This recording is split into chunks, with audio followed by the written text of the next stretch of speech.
huge. Shall save the team. He was really fantastic. Wow, that damage output! Quas in a 1v2! Are you serious? Quas, man. Nice little bind, Pavelter. Oh my god, the damage output! Nice little bind, huh? That's how it always starts. How long till he starts pulling Morgana bans in this game? This is gonna be the game. CLG with a fast one. Aftermood has been making a lot of people cry. Welcome everyone to the North American League Championship Series Spring Split. Here we see the fans in the crowd excited as ever for some games today, and of course outside lined up already showing support for their favorite teams. Cloud9 arriving just a moment ago, looking all business as they try to continue their climb up the standings. And of course they'll be facing off against Coast, Mash, and Jezz trying to stop that momentum in our first match of the day. The crowd is fired up in our studio home on the West Coast, and it's shaping up to be an action-packed day on the Rift. Hello, everyone. I'm James Dash Patterson. To help me break down the games as they come are Aiden Zyrene Moon, David Freak Turley, and Joshua Jat Leesman. How you guys doing today? Fantastic. I'm really excited to see how this first third of the season wraps up. Well, and just that, we are approaching that, 1/3 mark in the season, and already we're starting to see some emergence of hierarchy between the teams. Yeah, I think CLG is the team that I have my eye on the most here because they've kind of come together underneath their leadership and really seem like a cohesive unit. They seem more like a team than any other team currently in the LCS. Aframu is making plays around the map. Xmithy's doing a good job in the jungle. Link is looking in top performance, save for every now and then he'll have a little slip up. And Zion, in addition to the roster, is causing pressure that they sorely needed on that top lane. Yeah, I mean, CLG fans are having flashbacks to all the other times they thought CLG was going to be a great team. This time, though, it does actually seem more promising. The team I'm paying attention to right now, though, is TSM, only because they are actually the defending champions, and if not for the offseason slip-up, this would almost be a continuation of their run in the playoffs last year. The big acquisition of Santorin that was a question mark for a lot of people, whether or not he could replace Amazing, seems like his synergy might even be higher after a third of a season, not even. That's true. I got to agree. TSM's looking really good. And I agree with you guys that TSM CLG seem top two. What I'm interested in is the battle for third. And it's Team Impulse, in my mind, Team Liquid, and Cloud9. Cloud9 looking at third place is weird for some people, but basically it seems like Impulse have built the roster together. They're looking pretty good already. People are underestimating their bot lane, but those guys look good. Cloud9 if High gets back in a decent shape. It's Cloud9, of course, they're going to be great. And then finally, Team Liquid, for the first time, they gave Piglet a champion that he can excel on individually, and suddenly Team Liquid's crushing people with no contest. So those guys, I'm really excited to see where they shape up as the season goes on. Well, Impulse is going to have their opportunity to kind of jump into the top tier as they play TSM today, and that's going to bring about some very interesting lane matchups. Yeah, it's going to be the last game of the day. I think the most interesting game of the day as well. Dyrus versus Impact is a rematch they played twice during the World Championship in 2013. TSM got destroyed in those games, and I remember Dyrus kind of going on the record saying Season 3 Worlds was his worst performance as far as Worlds go, and he's going to want to get a little bit of redemption for that in the game against Impact. And the lane I actually want to watch for, I do agree that top lane's going to be really interesting, but for me, every lane in that game. Well, it's true, but as an AD carry player, I'm really excited for the bot lane here because we've got Apollo, formerly with Fusion, again, doing really well in the North American LCS. People were so ready to trash on their duo lane. It's looking good, and here's their next test. Here's Apollo and Adrian facing Wild Turtle and Lust Boy. Like, you do well against those guys as well, it's official, they're a good duo lane. Wiz Fusion would have had no chance in that matchup. No. Apollo, though, this is the rebranding, it did it He's for a him. god, literally. That's very true, too. Well, let's check out the highlights you were calling out on LCS Big Plays. Up first from TSM versus Dignitas, Dyrus catches Rek'Sai. At Hawksrick says, that Maokai jump was the most amazing play I've seen in some time. Here's your number 3. Yeah, Dyrus was always saving his Arcane Smash just in case Gamsu tried to ult away. And he's done. Oh, plays! The plays. Sapling for the vision. So Dyrus talked about how, or we heard them talk about on the desk, that Dyrus hasn't played that matchup in the top lane. And actually, Rek'Sai ultimate is interrupted by champion and turret damage. So it was actually already interrupted by the sapling, and the flash in for the Twisted Advance was a little gratuitous, but it did secure them the kill. Yeah, absolutely. He almost escaped after that, even so. So it Definitely was looked like the flash root was what stopped it. Yeah, most TPs are interrupted by roots, but it's just damage because it's a 1.5 second channel. It's too quick to kind of react to. I also learned that Rek'Sai is a female void monster. Really? Today. I feel like you learn that every week, Chad. It's Jad's one been, of those struggling, things. Jad's been struggling with that concept for quite some time now. Day 15. Some people say Jad is still calling Rek'Sai male. Well, hey, he's got it, though. Look, Yeah. he's owning up to it. I like it. And then from Gravity versus Team Impulse, at Avi Jintantu says, oh!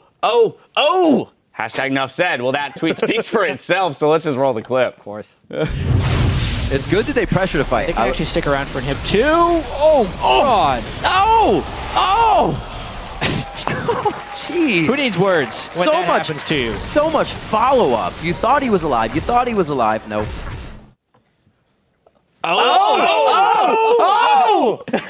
Honestly, There it is. it caught a lot of us off guard, I think. Yeah. was the big thing. man, Especially but- Rip. Rip especially was caught off guard. The coordination they had there, you know, they all speak English in their chat, in their comms, but they just sent down all the ultimates speaking the same language there. Yeah, they're spoken pirate. R for all of them. Nope. Nope. That was You're darn was right. And your number...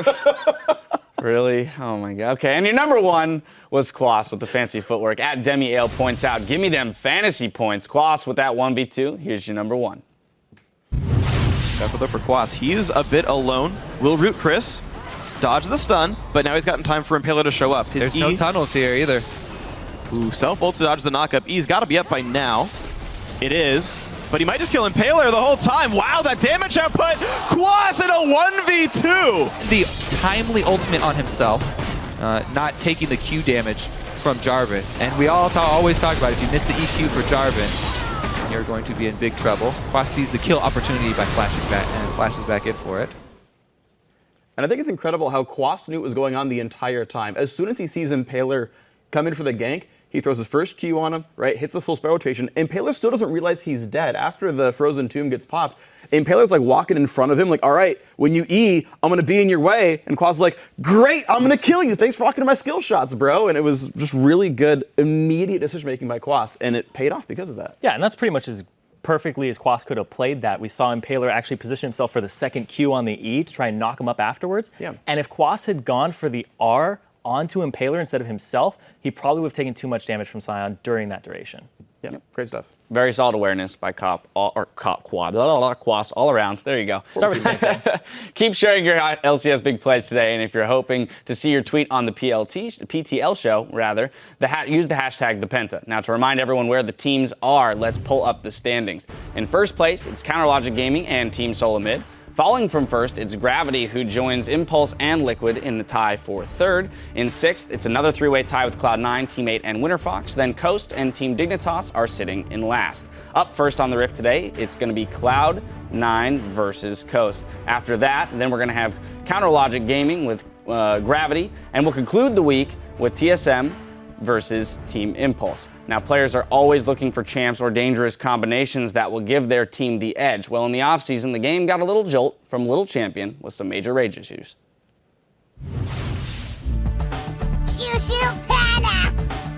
Gnar is a very versatile top laner. He can do basically anything and everything. What you want to do is always having an eye on your Fury bar, regeneration bar, so you know when your passive's coming up soon. 이제 서서히 압박하다가 그거 100 됐다 싶으면 이제 점프해서 딜교를 하는 거고. Battle in the top lane. Can he get it? Oh, he's gonna Meganar! No way! That's why you don't fight Meganar! Narvan is the term Jarvan and Gnar put together as a setup for a combo. Liquid's gonna pick up the combo. There it is, the Gnar Jarvan. They're both pretty high priority picks, and the fact that they have synergy together makes it even better. And if generally one team picks one, then the other team should deny the other one, so they don't have that strong combo potential. Narvan's engage potential is huge. It's really easy to clump everybody up with the Jarvan ultimate and then just hit the Gnar ultimate off of that and just clean up. You need to be very, very wary of flanks when playing against Narvan, because if they flank you out of nowhere and you're not ready for the combo, you'll just get CC'd for a really, really long time. It's a pretty telegraph kind of initiate. So you see Gnar, he's powering up and he gets in his mega farm. The moment you see him mega farm, you just run as far away as you can and don't fight. And then once the Gnar is out of his mega farm, that's when you fight and try to engage on them then. Gnar is He's pretty strong champion right now, but he's not that strong when he's in mini-nar. It's not something that's going to make or break the game. It's just a very neat combo and, you know, a very neat trick that will help you do more in the game.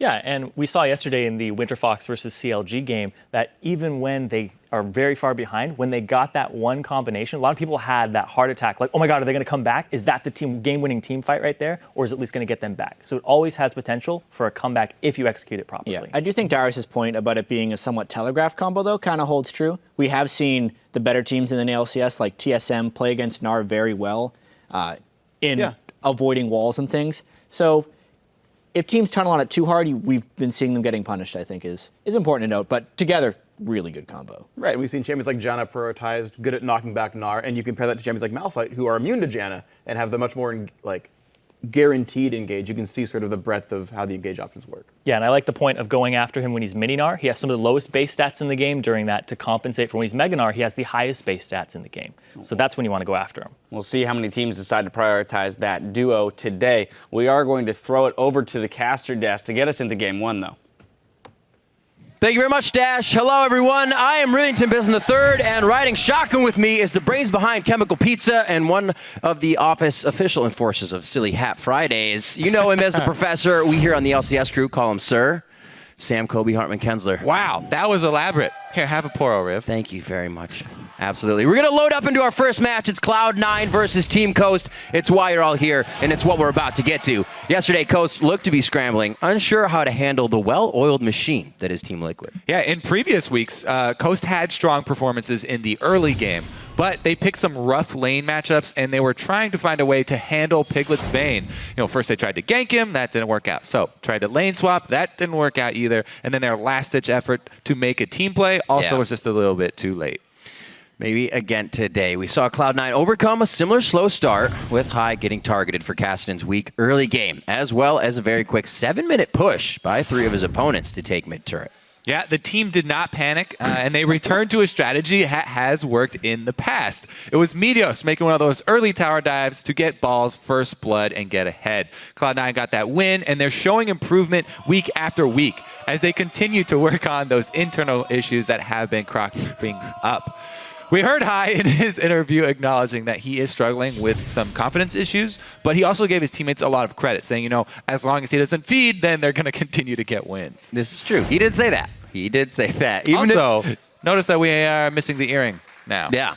They get a lot of wins when he doesn't wear it. It's a new move. Even if you've got a track record of success, losing is never easy, and High acknowledges that it can take a toll on the team.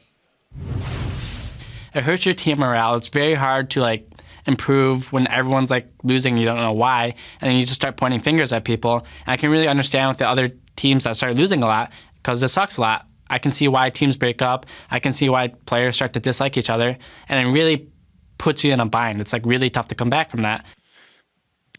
Interesting to hear teams that have always kind of been at the top also go through the same troubles that teams who falter. Yeah, it's a very, very important point to make. And that's one of the things that has people a little bit worried for CLG right now, too, because CLG are finally, everybody's happy-go-lucky. They're all friends. They're like, yes, everyone speaks English now. It's the golden We're age. best buddies. It's going to be the golden age.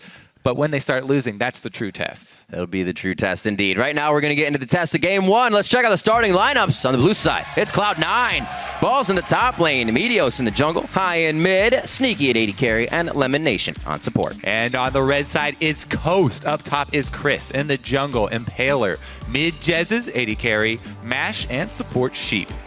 So coming out of this game, obviously Coast is going to have done their homework, but what should they be looking to do? We see and know that Jez is going to play safe. Do they kind of put it on Impaler to run hard? Chris was doing well previously. What are the options? Yeah, it's kind of a weird thing here for Coast, because I would definitely say they want to play their strengths and go with a stronger early game team composition, because that's where they have been getting their leads, and then just work on not messing up in the late game shot calling. Right. And what they would like to do is attack high like most of the other teams have been doing versus Cloud9. However, Jezzes, as you mentioned, is a little bit more of the farm-heavy mid laner. He's a little bit more timid, likes to wait around in the mid lane until later in the game rather than making early moves.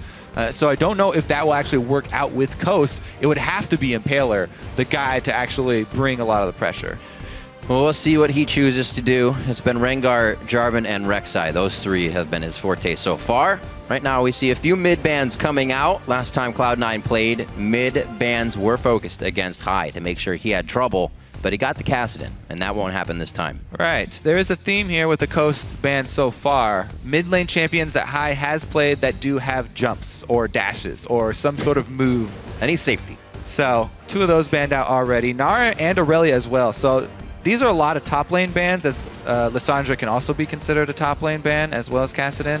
But they leave up the main top lane pick for Cloud9, 4 balls, the classic Rumble. We'll see if he still has it.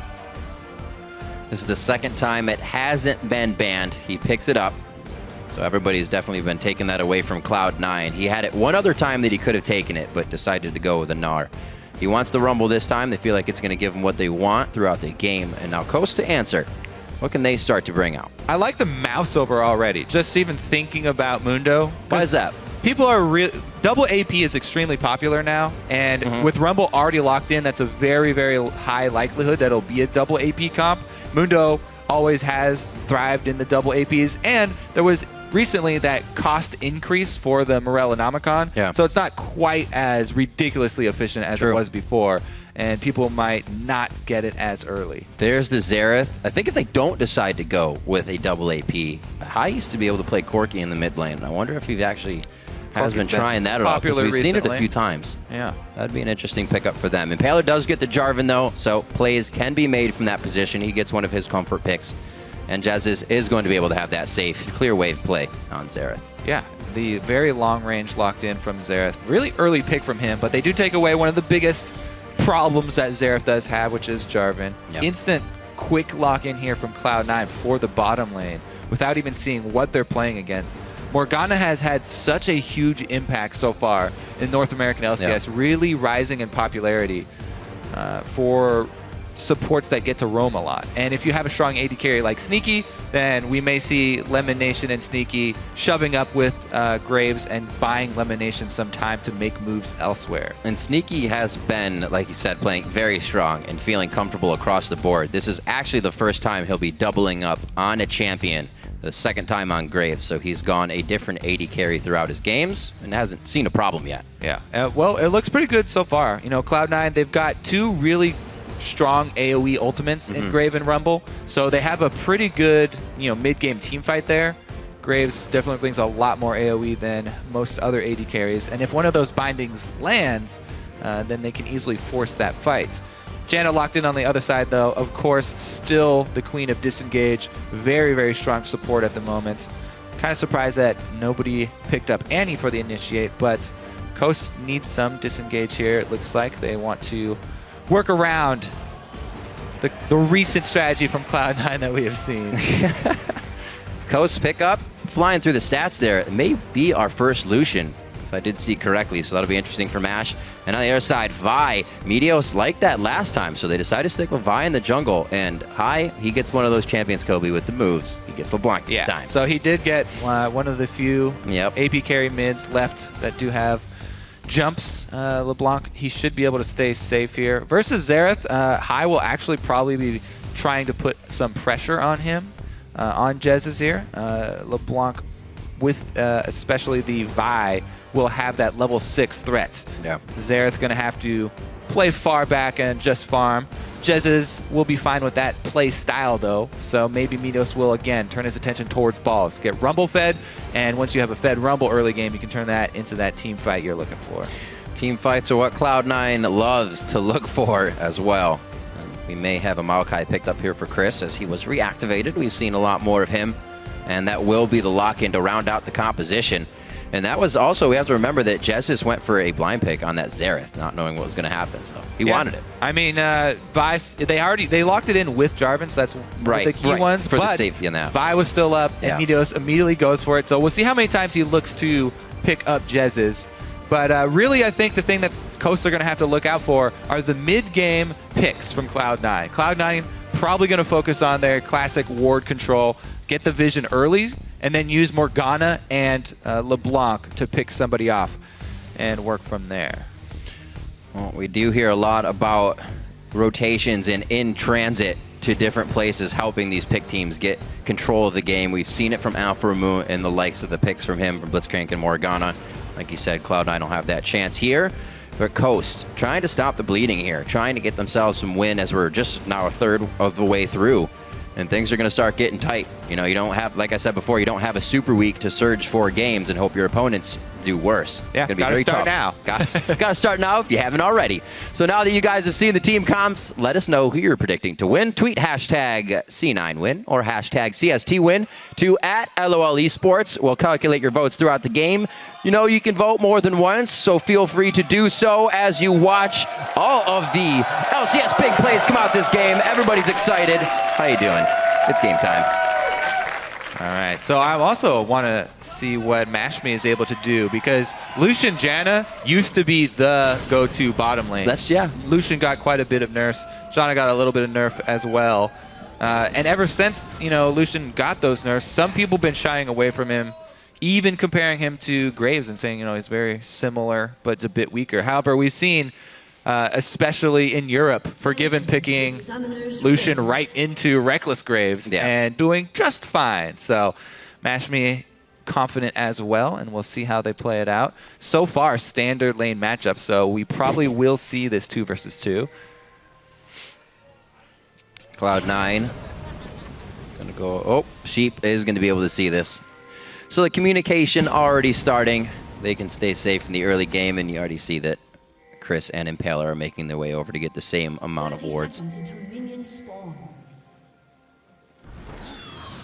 Yeah, pretty standard. Deep wards going down here for both teams. Everybody's gotten into the habit trying to find out where the lane matchups are going. I will see Chris place his. Oh, auto attacks for days. Oh, he didn't stay. I guess he knew that Impaler was also in there. Now, looking at this, we kind of said being in transit would be a bad thing. Are Cloud9 going to try to force Coast into, or not force Coast, but is Coast going to want the lane swap and then Cloud9 try to bring it back and forth? Yeah, so they're looking for it right now. I don't know how bad Cloud9 are going to look to match it up. Okay. If they would actually recall out of a lane, because Coast already positioning up top. So it looks like Cloud9 will just leave it. They will take the swap, and Rumble will start Wolves. Maokai, of course, whether you're lane swapping or not, pretty much all Maokai should start Wraith Camp. They're very easy. Chris actually mistimed his saplings. Because he went to go put that ward down, he didn't get back in time. Ideally, right at 1 minute and 20 seconds, you can start stacking up saplings. Then they will instantly blow up all the small ones, and you can even stick around and take out the big raptor. But since he had to place that deep ward, he does not get to pull it off. Wild Balls gets the entire wolf camp. Yeah. Nicely done there, pinching a wolf into the wall, so we actually saved a bit of damage on the leash. Oh, elimination to the mid lane. We've seen a lot of teams doing this back and forth. That's the barrier that Jez has brought to lane to save his life. Yeah, especially with a champion that can have that level 1 crowd control as your support. We've seen it so much starting out in the mid lane and looking to blow a summoner. He does get the barrier, the lesser of the 2 summoners from Jez's, but he did get something. Hai also burned his Ignite in that. So not going to gain a whole lot. Some decent harass, though, onto Jez's. He's been pinged out. Elimination was seen. Doesn't go all the way in to check. And actually, I'm curious if he's going to actually go up there and protect balls, because they haven't had vision yet. And you always have to be wary of those 4-man tower zoning efforts in the lane swaps. We already saw the pressure mid lane, which we've actually gotten the past few days. And now to the top lane here. This is going to be onto balls. They missed the flag and drag. He should be okay for the time being here. Now Impaler takes the hit. That's going to be double bust over to top lane. Huge there for ball. So that's why we call them the 4-man tower zoning efforts, or 4-man dives. These turrets, buffed in the preseason, much stronger, and it's much harder to pull off those tower dives. If your support is Janna, not something like Morgana who has the lockdown, who has some CC like that, fairly dangerous to pull it off. Coast bungle the effort, and Balls not only gets first blood, but he gets double buffs on Rumble. This is exactly how Cloud9 like to start it off. Ball's in a great position to carry. Meanwhile, Chris was zoned out because Cloud9 actually did a better job. They froze their lane and forced Chris to come out to try and soak up that experience. So Cloud9, no surprise here, handling the lane swap much, much better. So true. And I can't remember just how many times I can remember. But you've said that Rumble can turn a gank around for himself, just easily in, out, and you have no idea that it's going to happen. Balls does that for himself. Great play so far coming in here from Cloud9. They get themselves a bit of a lead and a little bit of pressure relief. Now they can start playing with things. So 2v1 by himself. Can't even do anything about it. Overheating is the only reason he turned around. You can see he's right back in it once he's able to cast. Yeah, he got a ginormous trade right there. He did end up missing the cannon minion because he was so hyped up taking such a good trade. Impaler wants but his buffs Impaler back. is drawn up top. Once balls hit 6, even that 3-man gank, if they use both the AD carry support and jungler, balls would still have a good chance of turning that around and getting a kill. Almost level 6 already. So pretty much obvious here, very early team fight control from Cloud9. They can force any objective that they want to. This really frees up Lemonation and Meteos to gain complete ward control. We'll see if they can set up enough vision to really transition this power into the mid game. High staying safe, doing what he said he would. The rest of the team can really handle themselves well throughout the laning phase. Cloud9 probably one of the stronger teams, just the regular laning phase through the game, and then mid-game decisions are also a strong part of their strategy. So this is going to be very hard for Coast to come back. Already with their late-game decisions, something's being called into question. This game not looking good to start off. Well, Coast are probably already looking more towards that late game. Yeah, right. You're going to have to now. Chris, stay safe. Looks like Chris will be going the standard Rod of Ages build. He's got some support now from Sheep to help him get CS and even it up there with balls. But Lemon continues to land the bindings. You can also see Impaler's jungle quite affected here. Level 4, 17 CS. Meteos able to pick up even just more now because he's so far ahead. Crap control for there for Meteos, yes. But the interesting thing is that Coast, since they've actually decided to funnel their money up here in the top lane into MASH, because Chris would have a really hard time fighting balls since balls got first blood. That 1v1, a level 6 Rumble versus a level 4 Maokai, really scary. MASH Me has a bit better of a chance of, trying to poke some CS from range as Lucian, and since he does have a dash as well, a bit safer for him. But really, nobody wants to be up in that lane against the First Blood Rumble. Already has boots, too. So they're all leaving, and they're actually going to try and make a play bottom hit, it seems here. Maybe Chris is going to use his teleport soon once the cavalry arrives. Probably go back to base and then teleport up to try and hug turret. He's and actually soak half up on that against Balls. The problem is that Balls' minion wave actually pushing towards him, so they would actually have to call jungle support or something to get that wave all the way into the wall and reset. Yeah, he actually is preventing any farm with Flame Spitter right now, just using Scrap Shield to keep his charge up in that gauge. So it's going to be really hard. That's going to be no easier for Chris, and he just got pushed out of bottom lane. So the walk up there, he's thinking about it. He's thinking of how to mitigate this. Maybe Impaler to come up top. Balls does have that double buff worn off now, but he'll be safe anyways. Yeah, he's managing the wave really well. You can see he's pruning it so it's not too big. If you stack up way too many ranged minions, it gets a little bit too much, but he's got it in just the right place here. So Pink Ward already in place. I would expect Meteos to go up there. He's got ultimate available, and there's no way that Chris can get anything in this game. If Meteos goes top and camps the Pink Ward, then Chris is going to have to be zoned out of experience or die. Meteos, though, is on the bottom side. Looks like he will focus down there and maybe use his first ultimate. As soon as you get that thing on Vi, you're itching to use it because it is so strong, almost guaranteeing at least a summoner blown.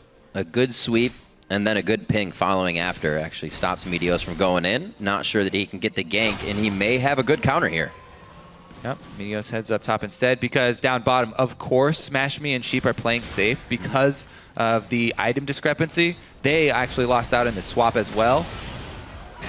As we said, Chris, not a lot of options, so he goes mid since he cannot go top.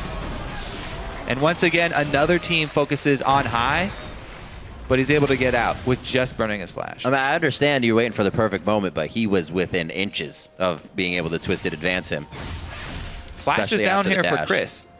I didn't even notice that he actually flashed as well, but didn't quite go the distance there. Blow High's flash as he flashed in, so it was good timing on both of them. Very heady movement.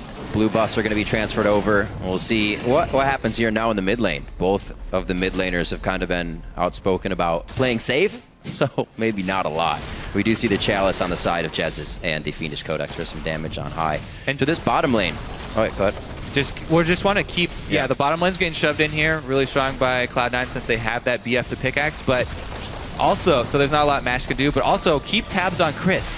Since that, the last time we checked in on balls, he still has the wave in the same spot, and since Chris cannot do anything, he tried to roam mid, and then he went and farmed the Krugs, and that is it. For the last 2 minutes, they haven't been able to get anything for their top laner, and Balls is up to level 8 now. Could absolutely crush Chris. Here comes Minos to camp that pink ward we were looking for. But man, this is again, Cloud9, immaculate lane swap to start this one out. And it was pretty much, well, you can attribute a lot of it to Coast's mistake with the dive as well, but this is how Cloud9 start off so many of their games. Very big early lead. And Coast have invested quite a bit of money into the ward control here, but none of it saw Meteos. 3 pink wards behind the Baron. He does get that sapling out, though. Pretty much going to save his life. I wouldn't be surprised if they still decide to go under this real hard. So too long. They don't have too much deep wards, and those pink wards that you just pointed out, very good line here for Coast. Morgana in the background, so it's a good flash from Jez's. It was a good idea for Cloud9 not to overextend up in that top lane. Didn't know where the jungle was for a counter gank and support roaming as well. High able to even up flashes in mid lane bodes well for him because High is on the assassin, the one with the kill pressure. Xerath has to play a bit more defensively. He's the one who really has to worry when both flashes are traded. Advantage goes to the assassin. And you look at Impaler here, as you're talking about Jez's, he has to play safer. Looking back, what do you do as Impaler when you lose your double buff like that instantly as a jungler? Well, you can see he was in complete recovery mode. Wasn't able to get much done, trying to play the vision game here. And you have to always worry about counter ganks. That's why he did not go for much after the early failure. Chris does clear out the ward and open up the way for a gank, though. This is a 3-man gank, so they've padded their numbers in this one a little bit. See if they could get it with the levels. Uh-oh. Nope. Balls knows. Cleared out. Is a little bit of a different play from Chris. And it looks like he knows to just reward and continue to stay safe in the top lane. Real quiet after that first kill in the game. Cloud9 going for Dragon now. I don't think there's going to be any contest here. The teleport of now a Haunting Guise and Sork Boots Rumble would just be too scary. He could obliterate anybody. Yeah, and Cloud9, taking advantage. Oh, that's flash down. He's got safety, though. You want to see it land. So close. Cloud9 did a good job, taking advantage of the roam top here from 2 members of Coast. Pretty easy dragon pickup for them. Ouch. And all of the ward coverage from Coast, you can see, is littered around the top side because they're so scared of what Rumble has become.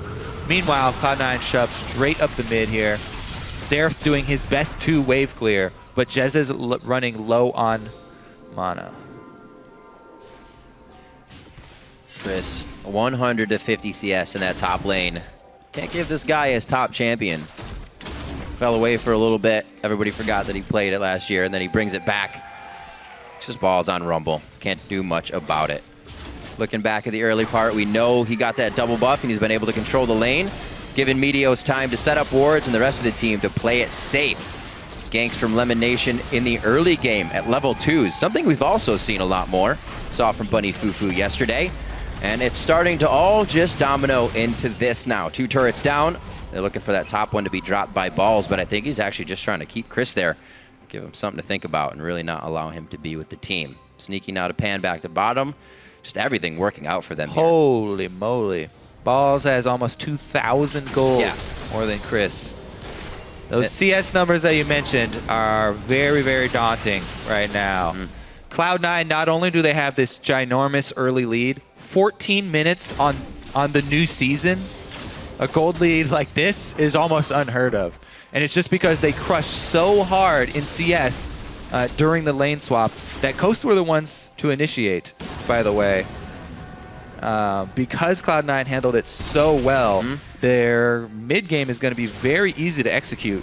They also have the team fight comp with Rumble and Graves, who's already got his Infinity Edge. Yeah. So huge amount of burst in AoE form from Cloud9. They can pretty much take whatever they want on the map. And next Dragon, as soon as that one pops up, should easily go to them, right, untraded and uncontested. Well, it's only going to hurt more and more. With that Dragon, they took down the turrets, so that, like you were saying, the spike also in items that Coast cannot match yet. Infinity Edges to just the pickaxe, BF Sword, already passed Morello Namakan onto more ability power. And it's just looking grim. Sneaky can now free farm top. Not really free, the team is there to give him guard, but that'll be the last final outer turret for Coast. Whew. Let's see what Coast can do, because Tower's falling down trying. like You can see, Impaler knows he can't do much. He's hoping Meteos didn't take his red, but that's gone. So they're kind of just, they're looking for scraps. Yeah, and honestly, looking to get deep wards right now should not even be a concern of Coast. Their ward coverage should all be on their own territory. There's no point for Coast to ward up Cloud9's jungle right now, because all of the fights are going to take place on Coast's side of the map. And they have to be worried about their own jungle right now, because this is where Cloud9 are going to start setting up their picks and, catch them as they swap lanes. Actually had one of our plays come from this. Same spot Cloud9 is hiding in right here. They may do it again. Hey, shh. They're hiding. I don't think they're going to do anything. Oh, he's got This him. is so mean. So close. That's Sapling. Oh, he missed it. They waited so long. Oh. That was just the anti of what was supposed to happen. Okay, crowd, let's play a new game. Next time they hide in a bush, everyone hold their breath and see if you can hold it until the gank actually comes out. All right, so nothing gained here for Cloud9, but honestly, they have the entire map under control. Whoa! There we go. He's not going too far. He's pinned in the back.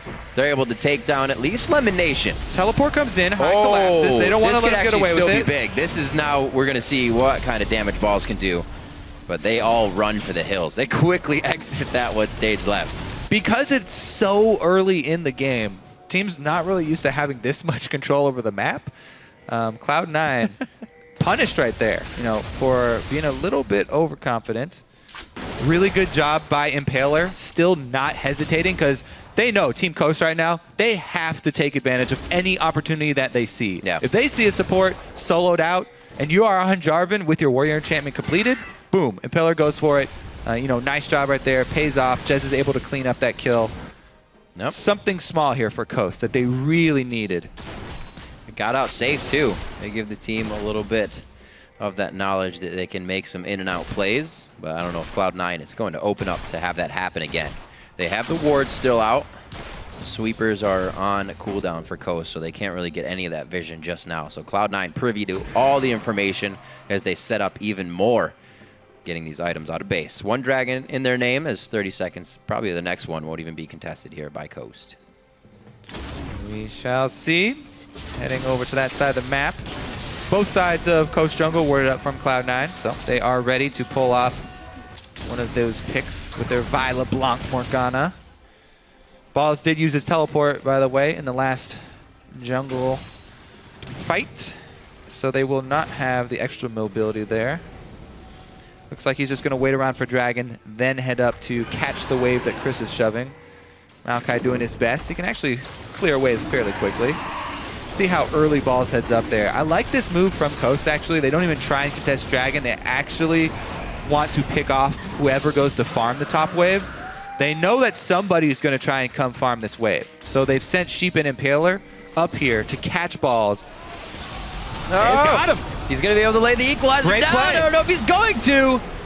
Doesn't get the ult off. Great job. Called it. Coast was setting up the trap, and they deploy it perfectly. We'll see if Cloud9 can actually answer with an inner, however, on the bottom lane here, knowing that there's so many resources top for Coast. Yeah, Cloud9 getting really lazy, actually. Even they crushed so hard in CS numbers early, it doesn't matter that much, but you can see cracks already.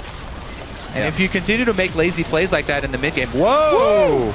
Hello, a little bit deeper than he wanted to go.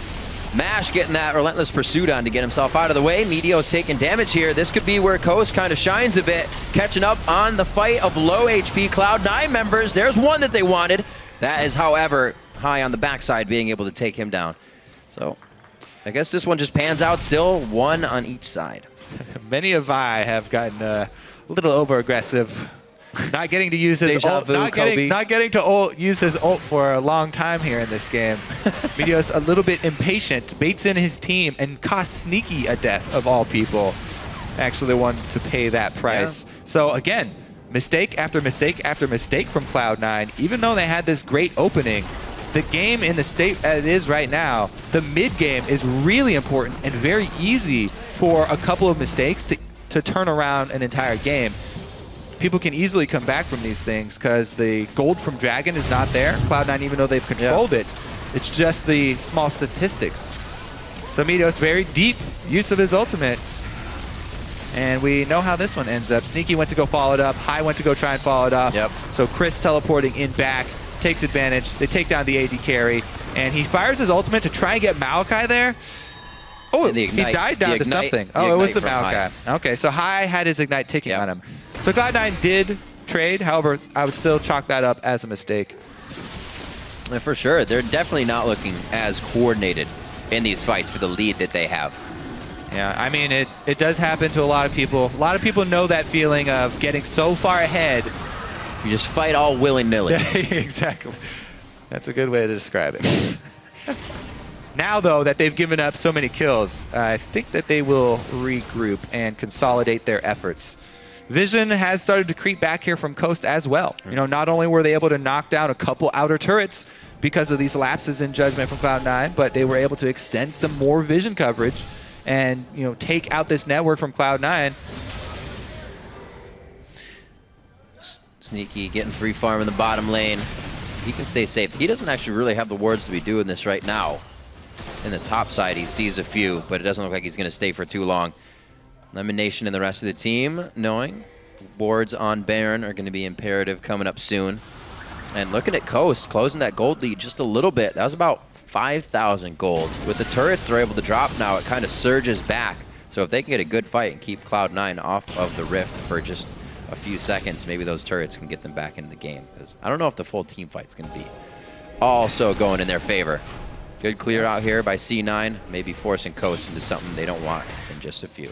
Kind of reminds me of the CLG games. You know, they crushed so hard early and a couple of hiccups in the late game. They're still very much ahead and have a huge lead. Well, this is what we talked about before, Kobe. When the transition has to happen, that's when Cloud9 will make their picks. All right, there's pick number one. Meteos does get to successfully use via ultimate this time around. It's a much better feeling, too, post level 11 when you have your level 2 ultimate. Feels better. And the cooldown is much lower. Oh, dear. Risky ward by Jessis. Could have caught a binding from Lemon there, but they just weren't on point for it. So Cloud9 knows they can do a little bit. Doesn't look like they're going to get a lot out of just Impaler going down. Yeah, that's the thing. Since they got so many objectives really early in this game, the objectives left are really hard to take. The Baron is extremely difficult this early in the game. Inhibitor turrets are certainly a very tall task. Oh. Chris, though. One after the other. He's going down finally. Great damage. So they can actually take down Chris quite quickly there. That does not spell good things for Coast. All right, 2 picks back in a row, and Cloud9 feeling much more secure. They do have Baron pinked, but again, fairly early in the game. And since they've already had a few hiccups, don't want to give another opportunity for Coast to come back. Play it slowly here. Maybe pressure some. Oh, never mind. Ping goes down. Oh, there's a bait ping. It wasn't a Duke Baron ping. It was another, okay, we can probably get another pick with our vision advantage. We need more pings. You just need more pings. A bait ping? You need a bait ping. Okay. We're going to bait. Meteos on full Scuttle Crab control this game. A lot of gold there. And as we said, still looking at the CS, Jessus has picked himself back up a little bit, put himself on his feet, but the rest of the lanes fully in favor of Cloud9 coming out of this one as we would have expected. And I'll see if they can keep closing the late game. Once they put onto the table that they wanted picks, we saw them get 2 in the top. Go to reorganizing their lanes here, doing a little bit of cleaning up and pruning before they get back to more picks. I don't know what, though. Taylor and the rest of the team are getting their ward coverage as fast as they can. Yep, they want to take their small opportunity to get towards the Baron, get them in their visions, because they do not want to have to face check the pick squad again. Continue to stack up their advantage, though, Cloud9 here. That's a big old Vi. Meteos coming out with Warmogs on. Sneaky grabbing. 3rd dragon of the game. Do you usually pick up Warmogs? So I have, dabbled in Warmogs builds since I saw Azingi strutting his stuff on solo queue with early Warmogs quite often. And I am a pretty big fan of it if you're going to stay out on the Rift for a fairly long time, because the passive regeneration from it is really undervalued from a lot of people, especially as a jungler. You can do a camp while people are rotating around the map, and then join up with your team, and just standing around with your team, waiting for the fight, you will regenerate back to full health very quickly. Plus, I do like it as a first item, defensive item. Base, just straight up health is the way to go, unless you're facing a very focused team that is pretty much all magic or all armor. All right, well, Cloud9 cleans up the rest of their resources in the blue and red buff area. It looks like they're back to the pick zone. Set this one back up. And already, they weren't even really here for that long, and they already had coverage of that pink ward that was not cleared out by Coast. They're just too afraid to move out. And they're going to be actually able to steal Coast Red. They own nothing of their side of the jungle, and Cloud9 is going to be looking to put the finishing touches on this one maybe quite soon once they break the base. 26 minutes on, and they are going to start the Baron. All right, vision cleared out once again. Let's see who is bold enough from Coast to come in first. Looks like nobody. Sheep's going to wander over, but he is a little bit too late. He was just grazing in the fields. Yeah, trying to figure out what's going on. Cloud9, they had such ridiculous early map control that they could take all of the dragons uncontested, and so they could just use all of their ward efforts on that red side of the jungle behind the Baron, and eventually establish just the threat of those picks. Too high for Coast to go check. Now with the Baron, they can easily take the turrets. It was a bit harder before. That's something that stings. Being able to put that damage on Jez is no way to get it back unless he goes the fountain. So if High decides to do it once more, he's going to be down. That's the Q charged up by Meteos. Ball's actually taking turret damage from the burn on Equalizer, and that's what Coast wants. They go to dive in. Meteos onto Impaler. He's going to fall immediately. There are a few blinking bars here on Sneaky and Balls. They decide to get out of this one. Coast is able to hold the front line.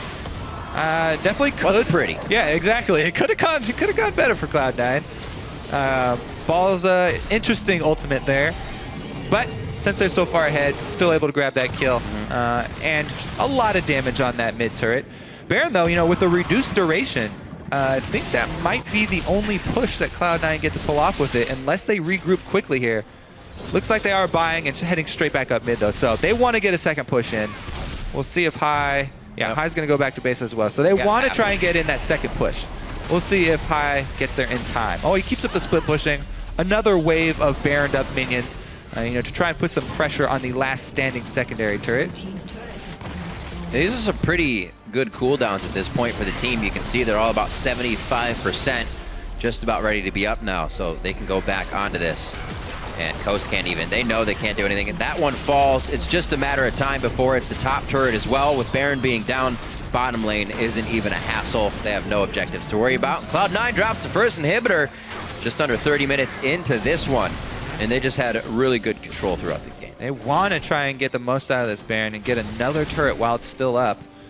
Lebanation also, really securing the end game path here. Yeah. Once you're at the point where you have control of Baron, you have the Baron timer, you have a huge lead in the game, I really do like picking up Banner of Command because you can get that magic immunity on those giant cannon minions Like right that there. guy? Yeah, when Baron buffs up his range and you give him magic immunity, you just have to sit back and watch him do his work.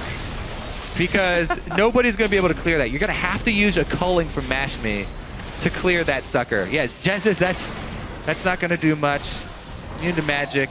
He's trying. They don't want to. There it is. He's trying. Meteos! Call him Shieldios. Takes it. Everybody stood in front of that one. It didn't even look like that culling would actually take out the full cannon minion. It probably wouldn't. I think the cannon minion is laughing right now. He's just having a heyday. Oh, what an equalizer! The team is forced to split. Spread and Coast back and forth, and they are going to be able to take down another inhibitor onto this. 1 minute onto Dragon, but that's all the amount of time it may take for Cloud9 to take the rest of the base and the Nexus. All right, here we go. 30 minutes for Cloud9. Already working on Nexus turrets. The crowd is giving him the chant. We saw the vote on social media. This is going to be one last attempt. The right of the Arcane. Something we really even have seen Jezz be able to use this game with the pressure he found throughout the team fights. Sheep pushing back balls for one last attack and a 6-4 game, but 30 minutes in, it's a win by Cloud9. Yep, definitely that well-deserved win for the way that they played the early game. But again, once we see teams get that far ahead, we're always hoping for a really clean, crisp execution and end to the game. And, you know, a couple bumps along the way there. Few bumps. They got the lane swap they wanted, but gave balls double buffs. Unfortunate. So that was huge, to say the least. Yeah, especially a player of his caliber as well that loves to be kind of down on his chances, you know what I mean? He will easily be able to pull that one back up. He likes a challenge, and he was given one today. Rumble's already more mid-game focused than Maokai, and if you give him that early first blood double buff, then you know nothing Chris could do. Couldn't even go to lane, and Coast not able to do well in the early lane phase once again. So this week, they've struggled with that aspect. It is something they tried to remedy. They said themselves it's not something they think they are very strong in, so they looked to get at least Mash going this game with that early gank. But like we said, it went to the wayside. Cloud9 obviously coming back looking stronger. High keeping with his promise to the team and the fans that he will play a safer mid lane. Zero deaths for High. Zero deaths for High. Coming out strong at this one. And just overall, we saw the CS in the lanes. Kind of told the story of the game. It really spelled out a lot and foreshadowed the rest of it. Definitely true. Coast's going to have to revisit their early strategy, especially with being the ones to opt into the lane swap. Cloud9, they don't make things very easy. Coast didn't either, though. First picking that Xerath, but getting the Jarvan with it to hope that it kind of softened the blow of being able to just be knocked out. And like you said, they forgot about the Vi. Something Meteos has actually been okay with picking lately and really okay with counter jungling you, going in hard, a little bit harder than usual. And it worked. And even with Xerath being matched up against a LeBlanc and a Vi jungler, you know, it wasn't even the biggest part. No. As you said, it was a side lane CS. So we will see if these guys can keep it up, but we'll see if Coast can also bring themselves back up. It's been a tough season so far, and a lot of people thought they'd be up there. To walk us through Cloud9's methodical win, let's send it over to our guys at the analyst desk. Thank you, Riv. And a methodical win it was, just that. And it all started with that failed tower dive at the beginning of the game. We are going to just pull that replay up, and Zyrene, I'm going to let you walk through it because that's going to be kind of our central talking point here. So we'll bring that up right now. Yeah, I want to pick this apart for a second here before we roll it out and take people to dive school for a second, because turrets have two mechanics behind them. The first one is warming up, and the second one is heating up. Warming up buffs the turret up to 75% over 2 hits, increased damage. Then, once it starts focusing up and it's completely warmed up, it starts hitting a champion and buffing its damage versus that champion specifically. So, when we see this happen, it's going to hit Janna twice, and it's going to have that 175% increased damage. It's fully warmed up. Then it swaps to Impaler, and Impaler misses his EQ, misses his damage output onto Rumble. Balls holds his abilities, and we'll start rolling the clip here. And you're going to see here that when it starts hitting Impaler, it's going to be doing 200% increased damage to him and just obliterate him. Balls is not using abilities right now. He's waiting for the turret to swap aggro to one of his aggressors, and then he will turn on them while in the danger zone. And right there, you see it take him out so quickly, and that starts the snowball and gets Balls in a position where the duo lane can no longer handle him, and then nobody else in the game can handle him. He was at his rank 2 ultimate by the time that Chris had a rank 5 Q. It was just a huge level disparity. The CS, he had twice his CS, and then the side lane in the bottom, because you have a Rumble that now can duel your duo lane, your duo lane in the bottom lane is out CSing that top lane duo. And that was the disaster there that started snowballing the game. They didn't even burn Flash. Yes, exactly. He still had that. 3:58 into this game. Well, this game is over. Yep. Was an unfortunate thing. And obviously Cloud9 executed the next 15 minutes of that lead pretty well. But honestly, like you say, if a 3-man dive works that early, it's hardly an advantage. Like, it's a small advantage. They're putting Rumble back. He was already level 3, so he had a win in itself from the experience. The fact that they did a 3-man dive and just made it even greater for the other side, it's a super lopsided disparity when dives like that go wrong. And if you want to go. Yeah, it's typically why we see the double jungle thing go on, right? The top lane and the jungler come together. Right. But right, they start out, the jungler's level 2, they share the next 2 camps. Now your Maokai's level 2. By the way, Twisted Advance into Jarvan Flag and Drag is free. Like, you actually can't do anything about that. We got to land it, the Flag and Drag, Sure, which but helps when you have a support that can CC someone. Or you W with Maokai, right? If he had been double jungling 4-man dive. That's why we typically see, and Riv talked about it in the cast, but we normally see 4-man dives because they're much more reliable.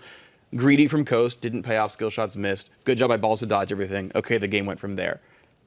Bouncing off that though, right? Okay, your top lane's winning by a bit. You have maybe 1,000 gold lead from all this. Coast managed to have that become a 5,000 gold lead. And there's something you've got to do between that and 20 minutes that's got to be good. Imperial needs to show up to lanes, reset the waves, don't let those freezes happen forever.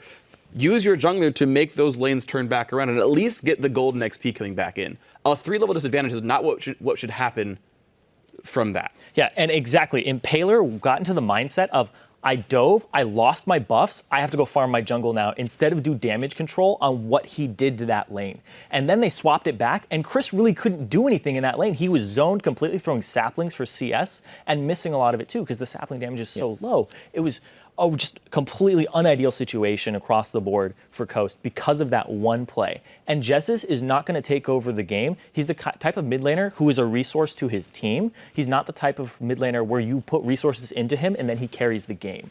So I'll play devil's advocate on that Impaler point. Okay. Yes, he messed up the dive, but he is now a Jarvan who's level 3, lost his double buffs, and doesn't have Flash. And he has a Xerath on his team against LeBlanc. He's not ganking that. No. Is he going to gank for his Lucian jungling? The only thing he can do is farm. Like, I think the gank in itself was what threw the game for them, but like that's why I said this game is over. Right. Because he can't do anything but farm. I'm not saying gank. I'm definitely not saying gank. I'm saying shove lanes to break freezes. Because this is what Cloud9 did is because they had such an advantage, no one tried to break any freezes, right? Maokai can't walk up and like mess with Rumble. Like we saw multiple clips of Balls sitting there, slowly last hitting, keeping 6 caster minions alive, and every time his wave shows up, it would get cleared. Have Jarvan show up, QE the wave, don't jump into it, just clear the minions off, bounce it off the turret, and then now Maokai can actually stay in XP range without being afraid of Vi. There's not much to talk about this game. I feel like 2 things mattered in this game: the dive and Banner of Command. Let's move to Banner. I really want to talk about Banner. That is such an amazing item. Like the only thing you can really do is like walk up, and I believe you can smite those minions still to get some damage on it, but you can't do anything with it. The long-range Xerath poke, the Chris poke, the fact that Meteos stood in front of it was brilliant. And I know like Banner of Command, I want to see it more often. I want to see it a lot more often. Like I know that it's actually kind of good against Kassadin. Kassadin has to walk up and auto-attack it to clear it. It's really good against that champion. I want to touch on another thing within the game, and I think we can all agree, right? We all agree that the failed gank top lane did put Coast back a large amount. Now, whether or not there were a few smaller things that could have lessened that gold deficit, I want to look at how Cloud9 played the gold advantage and how Coast can improve playing from behind, what they can look to do to better deal with situations like that. So with Cloud9 first, they gave up 2 kills 4-0 later at 2 separate occasions later in the game with a massive gold lead. And in my opinion, it was because they had a very distinct lack of warding deep into the jungle. They were warding heavily in the bottom river to control Dragon, but aside from that, they were then walking into the red side jungle, roaming into the red side jungle with no vision, got caught in death brushes. Yeah, so... Oh, go for it. No, go ahead. Okay, yeah, so certainly there was some element of C9 over-aggressing. We saw the bot lane tier 2 dive was a bit flubbed. Thing is, they made the same choices over and over again, just sometimes it worked. Like when they dove bot lane tier 2, it was the exact same decision making as when they like Vi ulted, I think it was Impaler on like the red buff. Like they don't have vision behind where they're diving in just because the wards aren't there. In one case, there was a Xerath and a Maokai teleporting in one case there wasn't. So one of these didn't work, one of these did. And like 80% of those fights do actually work out. I can't say it's necessarily a horrible idea for C9, but there risks all the same because you can't have literally perfect vision. That said though, Coast have now twice in a row shown that they are very good at just showing up somewhere and death brushing you. It's very good by them. They're trying to make these plays to get back in. C9 needed to respect that a bit better and realize that, hey, look, Coast is going to show up on you guys at some point. Be a little bit less aggressive maybe. Yeah, see, as you can see, there's not much to say about that game. The Cloud9 over-aggression being punished for it, like he said, you can't have perfect ward control of all areas of the map, but the fact that they got those picks a little too late in the game, mid-game composition's going to come online here. Like I said, the Rumble ulti at rank 2, the base damages are really high. They catch somebody out, but then Cloud9 was really good to punish that and just get a tier 2 turret for it. Like there were a lot of times that they are able to get something in return and making these exchanges. So I think that Cloud9 actually know how to play against being picked off with one person fairly well. The overaggression and like the desire to close the game out very quickly is something that might bite them if they were more even. But I think like the calls at that point, they're kind of like, we're phoning this in, we're so far ahead that I don't fault them for the sloppy plays later on. Yeah, definitely a strong showing, regardless, for Cloud9 there. We are going to step away while Counterlogic Gaming and Gravity load in for our next match. So keep it tuned right here. The NA LCS returns after this. This is bigger than us. This isn't just about Coast anymore. This is about underdogs This is all much over the bigger world. than us. We're showing them that you can stand up to the man today, boys. This is going to be on to balls. They missed the flag and drag. He should be okay for the time being here. flag. Now Impaler takes the hit. That's going to be double bust over to top lane. And that's what Coast wants. They go to dive in. Medios on to Impaler. He's going to fall immediately. He's just having a heyday. Oh, what an equalizer. The team is forced to split. 30 minutes in. It's a win by Cloud9.